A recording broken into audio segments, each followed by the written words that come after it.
guts and it's the glory. 100 stripes, 100 stories. It's the Pledge of Allegiance on the 4th of July. It's them handwritten letters from home. It's them sleepless nights alone. It's his newborn baby he left with his wife.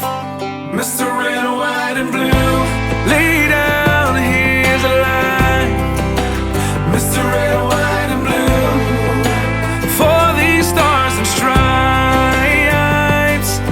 Hey,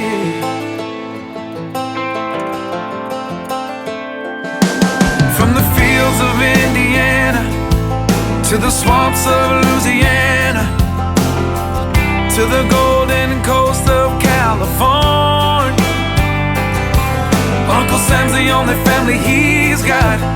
His purple heartbeat won't stop, and his 18th birthday was the day he was born.